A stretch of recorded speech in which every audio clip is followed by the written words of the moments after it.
Bonjour et bienvenue sur notre chaîne Jenny Ben Sleman concernant les astuces informatiques. Dans cette vidéo, on va présenter les systèmes de numération informatique, donc à savoir les quatre systèmes décimal, binaire, octal et le système hexadécimal. Donc dans cette première vidéo, on va voir une présentation de ces quatre systèmes. Voilà. Donc on commence tout d'abord par le système décimal. Donc le système décimal, les nombres dans ce système s'écrit donc de cette façon-là. Donc si un nombre quelconque n, voilà, on peut l'écrire comme ça. Donc c'est sigma de i égale à 0 à n moins 1 de ai fois 10 à la puissance i. Donc c'est comme ça on peut écrire les nombres en système décimal. Avec bien sûr les facteurs ai appartiennent à 0, 1, 2 jusqu'à 9. Donc qui représentent les chiffres du système décimal. Et voilà.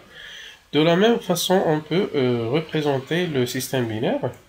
Système binaire, donc c'est un nombre n en système binaire, donc il peut s'écrire comme ça. Donc c'est la somme, sigma, 2 égale à 0 à n moins 1, de ai fois 2 à la puissance i. Donc la seule différence dans ce cas, c'est la base de cette puissance. Voilà. Donc en système décimal, on utilise la base 10 et en système binaire, la base c'est C2. Avec bien sûr les facteurs, donc AI, les facteurs en système binaire, on a seulement 0 et 1. Donc c'est les deux chiffres donc, du système binaire. Par contre, en système décimal, on a des chiffres. Voilà, c'est tout à fait normal puisque la base du système décimal c'est 10 et celle du système binaire c'est 2. Donc on a que de chiffres. Donc exemple donc pour un nombre en système décimal, voilà, prenons comme exemple 245. 245 est un nombre en système décimal, donc où 5 représente le premier facteur, donc c'est A0, 4 c'est le deuxième facteur A1, et 2 c'est A2.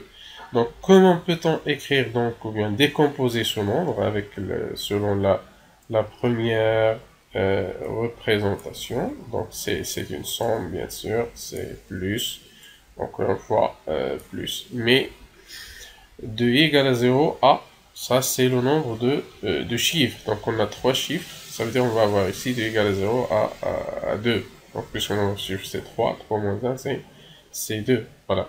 Donc on va voir 2 fois 10 à la puissance 2, donc ça c'est la puissance, voilà. C'est 2 fois 10 à la puissance 2, plus 4 fois 10 à la puissance 1, voilà, plus 5 fois 10 à la puissance 0. Voilà, c'est comme ça, puisque là, 5 représente le premier facteur, le premier chiffre. Voilà. De la même façon, donc en binaire, donc prenons par exemple 1, 0, 1, 1. Bien sûr, on doit utiliser que des 0 et des 1, puisque le système binaire, donc on a seulement ces deux chiffres, 0 et 1. Voilà, donc le premier 1 à droite représente A0, c'est le premier facteur. Et le deuxième c'est A1, et puis le 0 représente A2, et le 1, le premier à gauche, représente A3. Voilà, donc on a 4 chiffres.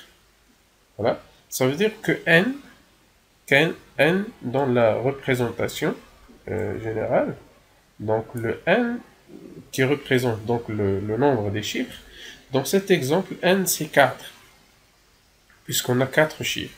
Donc on va aller de i égale à 0 à 4 moins 1, ça veut dire A3. Donc de i égale à 0 à 3. Et voilà.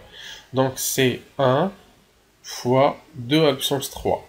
Donc la base ici c'est 2, bien sûr. Plus 0 fois 2 à la puissance 2, plus 1 fois 2 à la puissance 1, plus 1 fois 2 à la puissance 0. Voilà, donc c'est comme ça qu'on peut utiliser le système binaire. Passons maintenant aux deux autres systèmes. C'est le système octal et le système hexadécimal.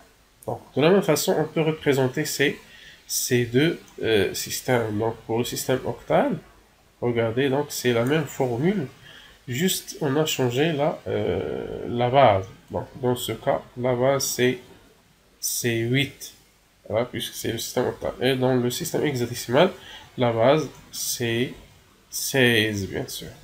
Voilà. Donc, dans le système octal, les chiffres sont de 0 à 7. De 0 à 7. C'est donc 8 chiffres.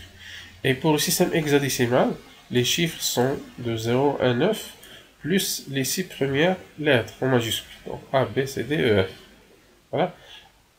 Tel que A égale à 10, et B c'est 11, C c'est 12, D c'est 13, E c'est 14 et F c'est 15.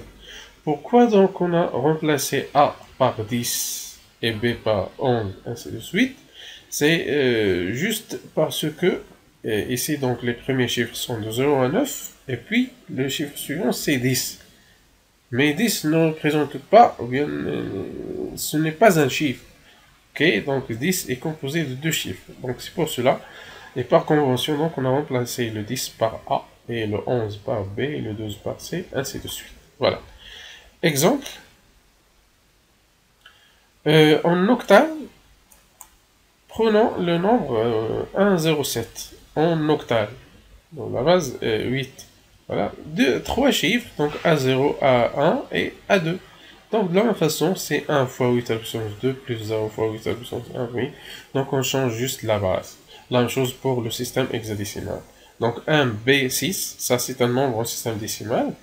On a utilisé le P, voilà. On a trois chiffres, A0, A1 et A2. Voilà, c'est 1 fois 16 à la puissance 2 plus 11. 11, ce n'est que le B. Voilà. C'est 11 fois 16 à la puissance 1 plus 6 fois 16 à la puissance 0. Et voilà. Donc c'est comme ça on peut représenter les systèmes de numération en informatique. Donc ces quatre systèmes. Voilà, donc c'est la fin de cette vidéo. Donc la prochaine vidéo va être consacrée à la conversion en décimale. La conversion en décimale. Voilà.